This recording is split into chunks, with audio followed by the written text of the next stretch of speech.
हमारे हनुमान जी बजरंगबली अष्ट सिद्धि के दाता है विधाता है। हनुमान चालीसा की पंक्तियों में तुलसीदास जी एक ऐसी बात कहते हैं जो बिल्कुल साधारण नहीं है। उन्होंने उसमें कहा है, माता जानकी ने, माता सीता जी ने हनुमान जी को वरदान दिया था कि वे अष्ट सिद्धियों और नव निधियों के दाता होंगे। यह कोई कथन नहीं है, बल्कि यह एक रहस्य है। अष्ट सिद्धियों का उल्लेख प्राचीन योग शास्त्रों में मिलता है। कहते हैं कि ये वे शक्तियां हैं जो साधक को प्रकृति के नियमों से परे ले जाती हैं। इन शक्तियों में छोटा बन जाना, विशाल हो जाना, इच्छा से कहीं भी कभी भी कहीं भी पहुंच जाना, सब कुछ प्राप्त कर लेना बता दे कि ये कोई चमत्कार नहीं बल्कि आत्मविजय के अनुभव है। और संकट मोचन की 9 निधियाँ कुछ इस प्रकार है। इन अष्ट सिद्धियों में अणिमा, महिमा, गरिमा, लघिमा, प्राप्ति, प्राकाम्य, इशित्व, वशित्व आदि शामिल है। ये योग और तपस्या से प्राप्त होने वाली 8 दिव्य शक्तियाँ हनुमान जी के पास ऐसे समाहित है। हालांकि बता दें कि हनुमान जी को नवनिधि के दाता भी कहा जाता है। इन्हें धन, वैभव और समृद्धि का परम स्तोत्र माना जाता है।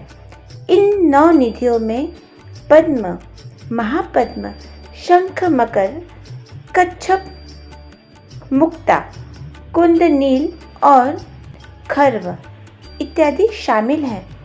इनके नाम जितने सुंदर हैं, इनके अर्थ उतने ही गहरे, उतने ही रहस्यमयी।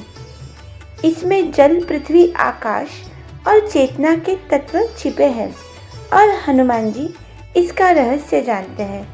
इन्हें अपने भक्तों के लिए प्रयोग में भी लाते हैं।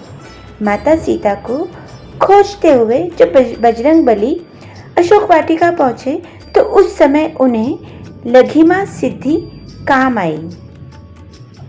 माता सीता का दिया हुआ यह वरदान हनुमान जी को केवल संकट मोचन नहीं बनाता, बल्कि उन्हें आध्यात्मिक और भौतिक दोनों संसारों का सेतु बना देता है। राइट?